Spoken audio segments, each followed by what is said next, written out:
Hello friends, welcome to Manoj Gupta academy class 10 lesson number 3 part 3 अभी हम लोग पढ़ने वाले हैं। पार्ट 1 में हमने देखा अलैंगिक प्रजनन किस तरीके से होता है। पार्ट 2 में हमने देखा लैंगिक प्रजनन वनस्पतियों में किस तरीके से होता है। अब हम देखते हैं कि लैंगिक प्रजनन जो है मनुष्यों में किस तरीके से होता है।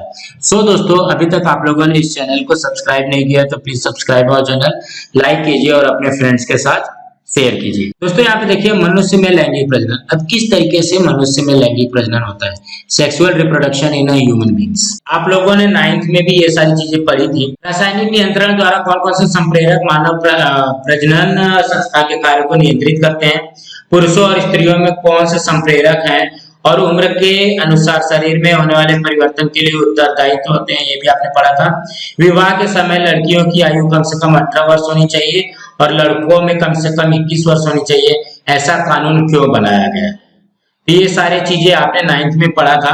अब यहाँ पे हम लोग देखते हैं आगे 10th में आनुवांशिकता और आनुवांशिक परिवर्तन। इस प्रकरण में हमने देखा कि पुरुषों में यक्स वाई या लिंग गुणसूत्र होते हैं। मतलब पुरुषों में क्या होता है, एक यक्स और ये वाई, ये गुणसूत्र होता है, तथा स्त्रियों में यक्स यक्स लिंग गुणसूत्र होते हैं। स्त्रियों के अंदर कौन से गुणसूत्र होते हैं, यक्स और यक्स, यह लिंग गुणसूत्र होते हैं। इन्हीं लिंग गुणसूत्रों के कारण स्त्रियों और पुरुषों के शरीर में विशिष्ट अंगों वाले प्रजनन संस्थान का निर्माण होता है। ये जो यक्स वाई और यक्स यक्स जो गुणसूत्र है, इसके कारण ही स्त्रियों और पुरुषों में अलग अलग अंग वाले प्रजनन संस्थान है। यक्स यह गुणसूत्र स्त्री और पुरुष दोनों में पाया जाता है। देखो यहाँ पे एक यक्स और यहाँ पे यक्स जो है स्त्री और पुरुष दोनों में पाया जाता है। वाई यह गुणसूत्र केवल पुरुषों में पाया जाता है। वाई गुणसूत्र किस में पाया जाएगा, पुरुष में पाया जाएगा। लेडीज में यक्स ही मिलता है। अर्थात वाई गुणसूत्र वाले पुरुषत्व के लिए उत्तरदायित्व होता है। मतलब पुरुष होने के लिए वाई गुणसूत्र जरूरी होता है, ये उत्तरदायी होता है। यक्स गुणसूत्र स्त्रीत्व के लिए। इसका मतलब अगर कोई बच्चा पैदा होता है, अगर लड़का पैदा होता है तो उसके लिए वाई गुणसूत्र महत्वपूर्ण है, और स्त्री बनने के लिए, लड़की पैदा होने के लिए, लड़की बनने के लिए यक्स गुणसूत्र महत्वपूर्ण है। तो फिर पुरुषों में यक्स गुणसूत्र किस लिए होता है। अब यहाँ पे ये सवाल होता है, अगर वाई बनने के लिए लड़का होना चाहिए, यक्स लड़की के लिए है, तो ये वाला यक्स फिर इसमें क्यों है। अगर यक्स लड़की के लिए है, वाई लड़के के लिए, चलो ठीक है, लेकिन इस फिर पुरुष के लिए, लड़के के लिए यहाँ पे यक्स क्यों दिया गया है। अब हम इसकी जानकारी प्राप्त करेंगे। अब हम मानवीय प्रजनन संस्थान कैसे होते हैं और उसका कार्य कैसे चलता है, इसका अध्ययन करेंगे।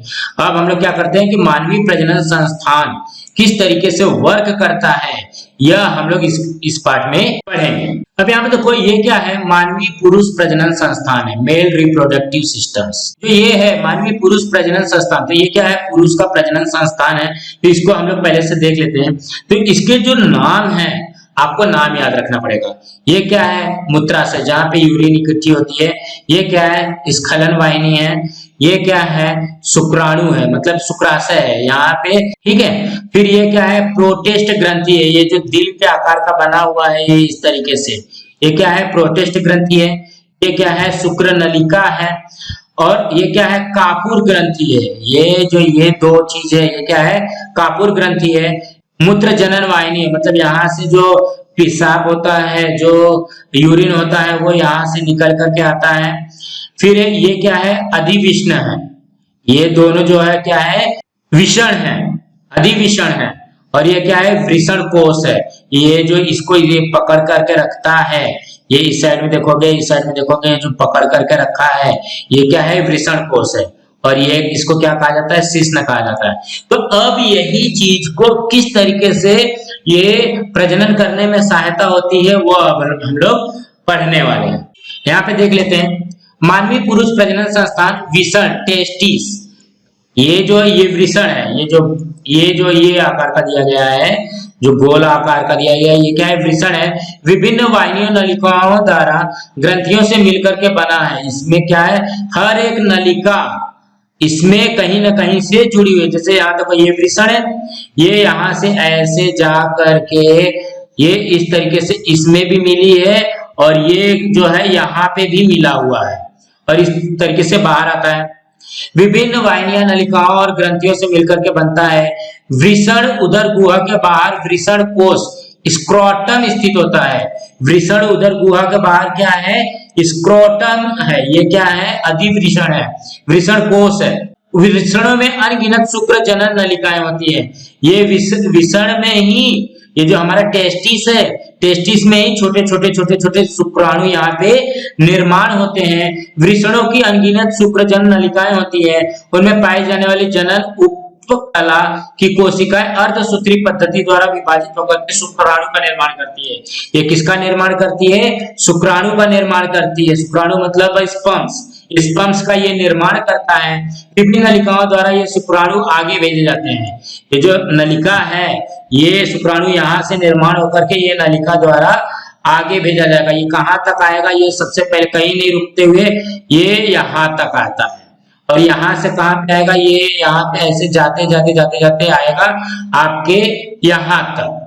ठीक है, यहाँ पे आ गया। इस नलिकाओं का क्रम वृषण जलिका, टेस्टिस, अपवाहिनी, अधिवृषण, शुक्र नलिका, स्खलन वाहिनी, जन्म मूत्र वाहिनी इस प्रकार है। मतलब ये जितने भी दिए गए, ये यहाँ से एक दूसरे से यहाँ पे आएगा, पहले यहाँ पे आने के बाद में यहाँ पे प्रतिक्रिया करेगा।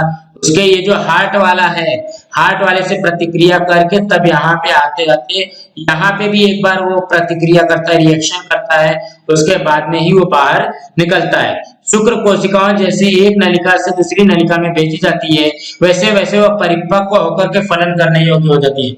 मतलब यहाँ से जब वो निकल करके एक दूसरे से मिलता है, यहाँ से निकल करके ये यहाँ पे आया, यहाँ पे इससे मिला, फिर उसके बाद ये पीछे जो हार्ट आकार का है उससे मिला, उसको मिलने के बाद यहाँ पे आएगा, यहाँ पे कापुर ग्रंथि में मिलेगा, कापुर ग्रंथि में से बाहर आएगा, तब जाकर के वो संस्खलन वाहिनी होते हैं, जन्मूत्र वाहिनी से इस प्रकार होता है। और शुक्र कोशिका को जैसे जैसे एक नलिका से दूसरी नलिका में भेजी जाती है, वैसे वैसे वो परिपक्व होकर के फलन करने योग्य होता है, तो ही वो प्रजनन कर सकता है। अगर यहाँ से निकल करके डायरेक्टली अगर वो आता है तो प्रजनन करने योग्य नहीं होगा। तो यहाँ पे देखिए शुक्राशय का स्राव स्खलन ग्रंथि में स्रावित होता है। तो स्खलन ग्रंथि कहाँ पे है, यहाँ पे। तो मतलब यहाँ से होकर के वो कहाँ पे आया, स्खलन वाहिनी में आया, स्खलन ग्रंथि में आया। और प्रोटेस्ट ग्रंथि ग्लैंड और काउपर ग्रंथि का स्राव मूत्र जनन नलिका में स्रावित होता है। तो ये देखो, ये जो प्रोटेस्ट ग्रंथि है, ये वाला पार्ट, हार्ट वाला पार्ट इसमें, और ये जो ये पार्ट है इसमें, ये दोनों में आकर के ही वो मूत्र जनन नलिका में स्रावित होते हैं। ये सभी स्राव और शुक्राणु मिलकर के वीर्य बनाते हैं। ये सब क्या बनाते हैं, वीर्य बनाते हैं। ये वीर्य शिश्न पेनिस के माध्यम से बाहर छोड़ा जाता है। मनुष्य के शरीर से क्या होता है, बाहर आ जाता है। मानवीय पुरुष प्रजनन संस्थान में जनन मूत्र वाहिनी, प्रोटेस्ट ग्रंथि और वृषण कोश व शिश्न को छोड़ करके सभी अंगों की एक एक जोड़ी होती है। अभी यहाँ पे हम अगर इस ड्राइंग को थोड़ा सा ध्यान में दें तो मैं मिटा देता हूँ। अब यहाँ पे देखो, इसमें डबल डबल अंग कौन सा है, मूत्रवाहिनी एक ही है, ठीक है, मूत्राशय एक है, शुक्राशय कितने हैं, 2 है, और प्रोटेस्ट ग्रंथि भी एक है, ये हार्ट का आकार का रहता है, ये एक ही है। उसके बाद कापुर ग्रंथि कितनी है, 2 है। अधिविष्ण कितना है, 2 है। उसके बाद वृषण कितने हैं, 2 है।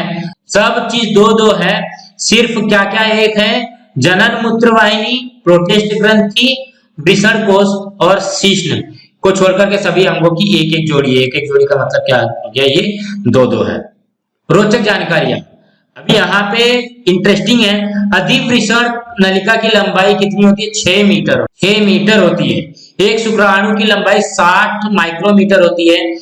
इतने छोटे आकार वाले शुक्राणु को पुरुष प्रजनन संस्थान के बाहर निकालने में 6.5 मीटर की लंबाई दूरी तय करना पड़ता है।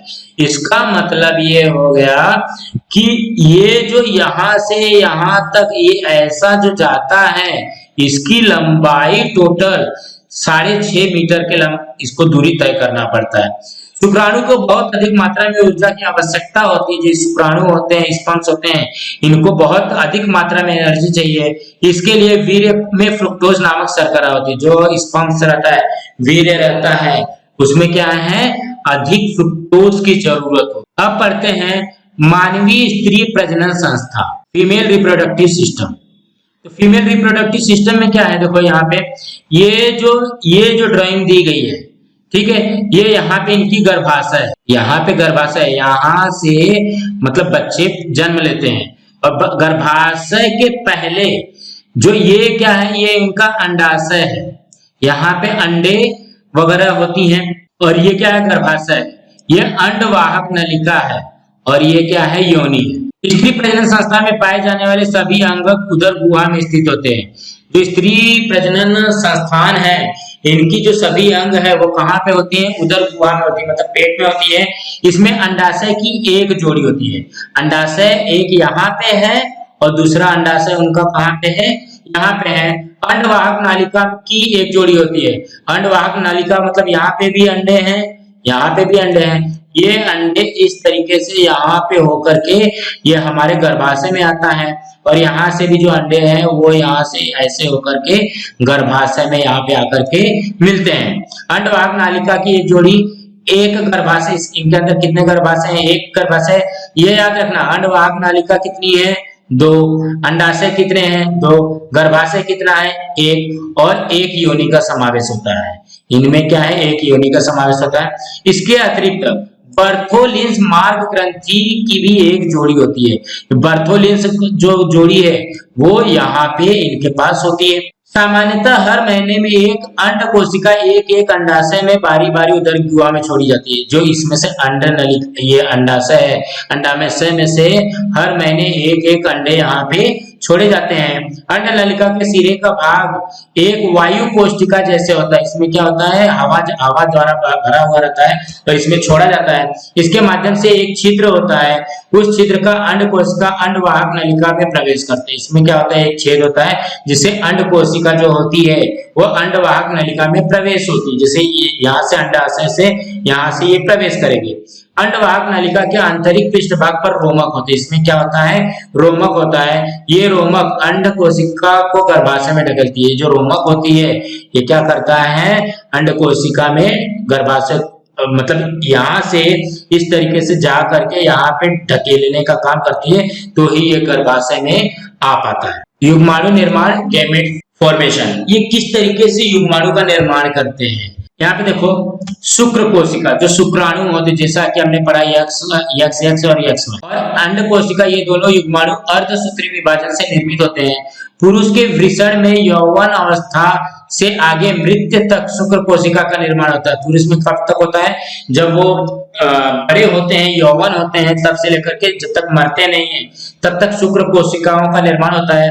जन्म के समय स्त्री के अंडाशय में 2 से 4 10 लाख इतनी बड़ी संख्या में अंड कोशिकाएं होती हैं। जब स्त्रियां जन्म लेती हैं तो ही उनके अंडाशय में 2 से 4 10 लाख मतलब 20 लाख 40 लाख लमसम में इनके अंडे होते हैं। तथापि स्त्री के अंडाशय में यौवन अवस्था तक आते थे मासिक धर्म रुक जाने की उम्र तक, मतलब जब तक उनका मासिक धर्म आता है तब तक उनमें सामान्य 45 वर्ष तक उनके मासिक धर्म कितना है, 45 वर्ष तक ये आता है। हर महीने एक अंड कोशिका तैयार होती है। एक महीने में कितना अंड कोशिका तैयार होती है, एक। स्त्री में प्रजनन संस्थान के कार्य रुक जाने की को ही मासिक धर्म का बंद होना कहते हैं। जब उनमें प्रजनन संस्थान नहीं होगा तो ही वो क्या होगा, मासिक धर्म का बंद हो जाएगा। सामान्यतः 45 से 50 वर्ष के दौरान में स्त्री के प्रजनन संस्थान के कार्य को नियंत्रित करने वाले संप्रेरक का स्राव रुक जाता है। 45 से 50 वर्ष की जब स्त्रियां होती है तो उनमें प्रजनन करने का नियंत्रण जो होता है वो खत्म हो जाता है, इसीलिए मासिक धर्म रुक जाता है। इसलिए उनका जो मासिक धर्म है वो रुक जाता है। अब ये होता है कि इसका फर्टिलाइजेशन कैसा होगा, फलन कैसा होगा। तो यहाँ पे देखो, शुक्राणु तथा डिंब, डिंब मतलब अंडे, शुक्राणु और अंडे का संयोग होकर के युग्माणु के निर्माण में प्रक्रिया का फलन होता है। मतलब जो पुरुष है, पुरुष का शुक्राणु और स्त्रियों का डिंब, ये दोनों का निर्माण संयोग होने के बाद में युग्माणु का निर्माण होने की प्रक्रिया को फलन कहते हैं। मनुष्य की फलन की प्रक्रिया शरीरांतर्गत होती है, मतलब ये शरीर के अंदर होती है। संभोग के समय स्त्री के योनि मार्ग से वीर्य स्खलित किया जाता है। योनि मार्ग से वीर्य स्खलित किया जाता है, मतलब वीर्य डाला जाता है। वीर्य में एक स्थित 10 लाख तक संख्या वाले शुक्राणु योनि मार्ग में जाते हैं। मतलब जब वीर्य होता है उसके अंदर कितने लाख होते हैं? 10 लाख शुक्राणु होते हैं। ये गर्भाशय अंड नलिका इस मार्ग से सफर करते हैं। तो यहाँ पे देखो ये योनि में जाता है और गर्भाशय में जाने के बाद में यहाँ पे 10 लाख शुक्राणु जाते हैं। उसमें से एक शुक्राणु अंड नलिका में उपस्थित इकलौते डिंब का फलन करता है। जो एक शुक्राणु रहेगा, कितने शुक्राणु गए थे? 10 लाख शुक्राणु गए थे, उसमें से सिर्फ एक जो शुक्राणु रहेगा वो एक डिंब के साथ में फलन करता है। यौवन अवस्था से मासिक धर्म रुक जाने तक सामान्यतः 10 से 17 वर्ष, मतलब स्टार्टिंग जो होता है 10 से 17 वर्ष में मासिक धर्म होता है और 45 से 50 वर्ष के एज में ये रुक जाता है। हर महीने एक अंड कोशिका बाहर निकलती है, अर्थात मासिक धर्म रुकने तक 2 से 4 10 लाख अंड कोशिका में से साधारणतः 400 ही अंड कोशिका अंडाशय से बाहर निकलती है। अभी हमने जस्ट पढ़ा कि यहाँ पे देखो कि जन्म के समय पे 2 से 4 लाख अंड कोशिकाएं जो होती हैं वो स्त्रियों के शरीर में होती है, लेकिन मतलब अगर देखा जाएगा तो 10 से लेकर के 45 वर्ष की आयु में कितना हो गया? 35 साल ना। 35 साल को इसको कैलकुलेशन करो, 35 साल है, 35 साल में कितने महीने हो जाएंगे? तो 35 का अगर 12 से गुणा करोगे, एक साल में 12 महीने होते हैं, तो एक महीने में एक अंडा निकल रहा है, तो 35 साल में लगभग 400 ही अंड कोशिका अंडाशय से बाहर निकलती है। बची हुई सारी अंड कोशिकाएं नष्ट हो जाती है। मतलब स्त्रियों के अंदर जो 400 अंड कोशिका ही अंडाशय से बाहर निकलती है, बाकी सारी के सारे उसमें नष्ट हो जाता है। तो यहाँ पे देखो ये क्या है? ये जो सफेद कलर के दिख रहे हैं ये हमारा शुक्राणु है, और ये जिसके ऊपर ये अटैक कर रहा है वो क्या है? अंड कोशिका है। इसमें से ये कितने हैं? 10 लाख अंड शुक्राणु है, इसमें से कोई एक शुक्राणु जो है इसके अंदर जा सकता है और फलन कर सकता है, बाकी सब के सब इसको क्या करेंगे? नष्ट कर देंगे। अब यहाँ पे देखो मासिक धर्म रुक जाने की आयु के अंतिम कुछ सालों में अंडाशय से बाहर निकलने वाले 40 से 50 साल पुराने हो जाते हैं। उनके विभाजन की क्षमता कम हो चुकी होती है। मतलब अगर जितने 40 से 50 साल के अगर एज में ये अंडे रुकती हैं तो ये क्या होगा? कम हो जाएगा। इसलिए उनको अंडों का अर्ध गुणसूत्री विभाजन ठीक तरीके से पूरा नहीं हो सकता। ऐसे डिंबों के फलित होने पर उसमें तैयार होने वाला बालक, अगर जैसे 40-50 साल की एज में अगर बच्चे पैदा होते हैं तो उस समय इनकी जो अर्ध गुणसूत्री विभाजन पूरी तरीके से सक्सेस नहीं हो सकता, और इसमें का जो बालक होगा वो क्या होगा? दोष युक्त होगा। मतलब उसमें कुछ ना कुछ कमी होती रहेगी। जैसे कि डाउन संलक्षण पैदा होने की संभावना अधिक रहती है। डाउन संलक्षण का मतलब क्या हो गया? उनमें मतलब कोई भी उनका अंग या कुछ चीज थोड़ी सी खराब रहे। क्या आप जानते हैं ये क्या है? मेल है, ये फीमेल है। इसमें 22X है और 22Y, और इसमें क्या है? 22X है और एक 22X और रहे। ठीक है, इसमें 22X है। अब यहाँ पे देखो ये जो 22 है, 22 को छोड़ दो एक बार। यहाँ पे क्या हो रहा है? ये X, मेल का X और फीमेल का X लेकर के ये क्या बनेगा? X से क्या बनता है? X से बनता है लड़की ना। स्त्रियों में क्या पाया जाता है? X मिलता है, और इसका X लेकर के इसका Y लेकर के क्या बनेगा? लड़का बनेगा। युग्मक तैयार करने वाली कोशिकाओं में गुणसूत्रों की संख्या द्विगुणी होती है, मतलब 2n होता है, जिसमें 22 जोड़ियां आलिंगी गुणसूत्र और 1 जोड़ियां लिंग गुणसूत्र के आधार पर होती है, अर्थात 44XX और 44XY। XY किसका है? जेंट्स का है, और XX किसका है? लेडीज का है। यह कोशिकाएं अर्ध गुणसूत्रीय विभाजन में विभाजित होती है, इसलिए युग्मकों के गुणसूत्रों की संख्या n रहती है, अर्थात 22X और 22Y शुक्राणु जो है जेंट्स का, और 22X और 22Y शुक्राणु इस प्रकार के दो तैयार होते हैं। तो अंड कोशिका 22 + X एक ही प्रकार की होती है। शुक्राणु और डिंब ये दोनों ही अर्ध गुणसूत्री विभाजन से तैयार होते हैं। शुक्राणु वृषाणु पर बाहर से आने पर ही उसके अर्ध गुणसूत्री विभाजन का प्रक्रिया पूर्ण हो चुकी होती है, परंतु डिंब के अर्ध गुणसूत्री विभाजन की प्रक्रिया अंडाशय से बाहर निकलने के बाद में ही अंड नलिका में फलन के समय संपूर्ण होती है या पूरी होती है। अब यहाँ पे देखो विकास और जन्म। तो यहाँ पे देखो यहाँ पे क्या लिखा गया है? हम लोग हरदम किसमें इसको मेजर करते हैं? 9 मंथ में, 9 महीने में। लेकिन हकीकत क्या होता है, जो डॉक्टर्स वगैरह होते हैं वो मंथ में नहीं उसको कंसीडर करते हैं, वो वीक में कंसीडर करते हैं, हफ्ते में कंसीडर करते हैं। यहाँ पे देखो 4 हफ्ते में इस तरीके से बना है, 8 हफ्ते में ये बना, 12 हफ्ते में ये बना, 16 हफ्ते में ये बना, 20 हफ्ते में ये बना, 24 हफ्ते में ये बना। इस तरीके से होते होते 36 हफ्ते में लमसम में इस तरीके से उनका विकास होता है। अंड नलिका के फलन के बाद तैयार हुए युग्माणु कई बार अर्धगुणसूत्री विभाजन होता है, जिससे भ्रूण बनता है। क्या बनेगा? भ्रूण बनेगा। भ्रूण मतलब जो स्टार्टिंग का पोजीशन रहता है वो। इस दौरान वह गर्भाशय की ओर जाता है। कहाँ पे जाएगा? गर्भाशय की ओर जाएगा। गर्भाशय में पहुंचने के बाद उसका अंकुरण होने, आगे की वृद्धि विकास होने, गर्भाशय में वृद्धि के समय भ्रूण को भोजन की आपूर्ति के लिए अपरा नामक अंग का निर्माण होता है। मतलब जो बच्चे पेट में अगर पल रहे हैं तो उनको कहां से भोजन मिलेगा? तो भोजन निर्माण करने के लिए गर्भाशय के अंदर ही अपरा नाम का प्लासेंटा निर्माण होता है, एक अंग बन जाता है वो। फलन होने के आधार पर 9 महीनों के बाद भ्रूण की पूरी वृद्धि होती है।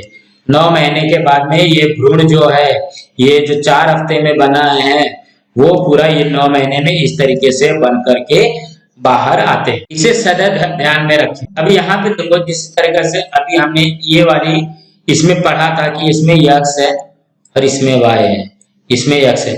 तो हमारा जो समाज है, हमारे समाज में अगर लड़कियां पैदा होती है तो उसकी पूरी जिम्मेदारी ठहरा दिया जाता है लेडीजों को, पूरी जिम्मेदारी ठहरा दिया जाता है लेडीजों को। लेकिन उनको यही नहीं पता कि ये लेडीज बन रही है, लड़की पैदा हो रही है, किसके थ्रू पैदा हो रही है?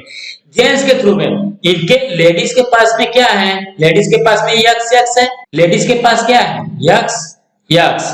और जेंट्स के पास क्या है? यक्स और वाई। अगर यक्स यक्स मिलता है तो लड़की बनता है, हाँ, और वाई और यक्स मिलता है तो लड़का बनता है। ऐसा ही है।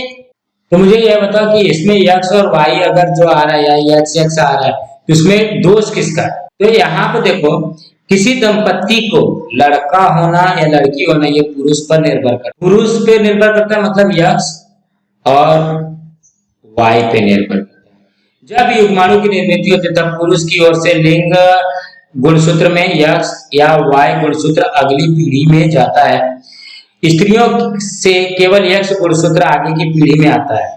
आगे फलन के समय पुरुष से यक्स गुणसूत्र आया तो लड़की होता है और वाई गुणसूत्र आया तो लड़का होता है। यह ध्यान में रखते हुए लड़की होने पर स्त्री को पूरी तरीके से जिम्मेदार मानना कहाँ तक उचित है? ये उचित नहीं है। स्त्री भ्रूण हत्या रोकने के लिए हम सब ने मिलकर के प्रयास करना आवश्यक है। हम सबको भी ये चाहिए कि जो भी स्त्रियां पैदा होती हैं तो वो भी हमको स्वीकार करना है। वो न तो स्त्रियों को गलत ठहराया जा सकता है और न तो मनुष्य को गलत ठहरा, आदमी को गलत ठहरा सकता है। वो उसके प्रकृति से जो यक्स वाई जो गुणसूत्र निर्माण होते हैं वो उसके ऊपर डिपेंड